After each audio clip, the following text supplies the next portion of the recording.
তোমাকে বলে দিতে হবে? হ্যাঁ, আমি এই বাসায় যা বলবো সেটাই হবে। না না না না না, তোমাকে কেন বলতে হবে? মা, আমি খুবই সরি আমি আপনার সামনে এভাবে কথা বলছি, কিন্তু আমি আসলে বলতে বাধ্য হচ্ছি। আমার স্বামী যেহেতু এই সংসার চালায়, অতএব এই বাসায় কে থাকবে কে যাবে সেটা আমার কথা মতো হবে।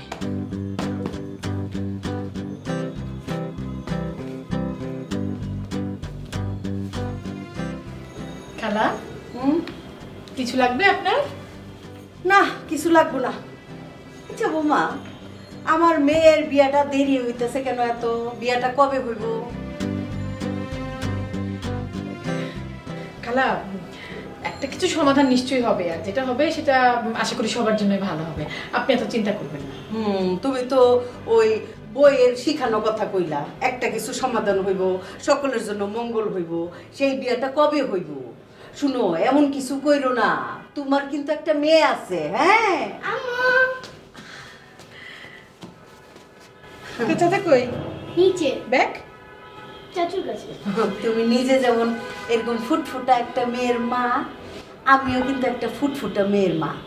সুতরাং এমন কিছু ষড়যন্ত্র কইরো না যে তোমার এই মাইয়াটার উপরে অভিশাপটা নাইমা আসে। এগুলো আপনি কি বলছেন খালা? আপনি এসবের মধ্যে আমার বাচ্চা মেয়েকে টানছেন কেন? উচিত কথায় কি দুস্থ বেজা? বৌমা, কি হয়েছে? হ্যাঁ মা, আপনার বোন তো অনেকদিন হয়ে এসেছে, আমার মনে হয় এখন ওনার বিদায় নেওয়ার সময় এসে গেছে। ওরে বাবা বুবু, আমি কবে বিদায় নিব, কবে বিদায় নিব না, এইটা কি তোমাকে বলে দিতে হবে? হ্যাঁ, আমি এই বাসায় যা বলবো সেটাই হবে। না না না না না, তোমাকে কেন বলতে হবে? মা, আমি খুবই সরি আমি আপনার সামনে এভাবে কথা বলছি, কিন্তু আমি আসলে বলতে বাধ্য হচ্ছি। আমার স্বামী যেহেতু এই সংসার চালায়, অতএব এই বাসায় কে থাকবে কে যাবে সেটা আমার কথা মতো হবে। This is final. ও, এই সংসার তেলে তোমার স্বামীর টাকায় চলে? তোমার স্বামী তেলে এই পরিবারের একজন গার্জিয়ান? আপনার কি কোনো সন্দেহ আছে তাতে? না, আমার সন্দেহ আছিল। যাক, এখন আমি নিশ্চিত হইলাম, এখন আমার খুবই আরাম লাগতেছে। তাহলে শুনো, তোমার স্বামী যেহেতু এই পরিবারের গার্জিয়ান, তার তো তাহলে অনেক বড় একটা গুরুদায়িত্ব পালন করতে হয়। এই যে আমার বুবুর হাজবেন্ড, মানে আমার দুলা ভাই, কোন আমলে আমার স্বামীর কাছ থেকে 10 লাখ টাকা নিছিল, বুঝছো?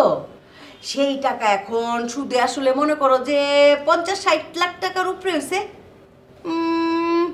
যেহেতু তোমার স্বামী আমার আপন মায়ের পেটের বইনের ছেলে, আপন বাইক না তো, আচ্ছা ঠিক আছে, থাক, মনে করো যে 50 লাখের থেকে 25 লাখ আমি তারে ভিক্ষা দিয়ে দিলাম, আর বাকি 25 লাখ টাকা দিয়ে দিলেই হইব।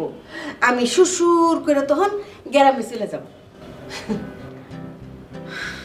তুই আসো, ঘরে আসো।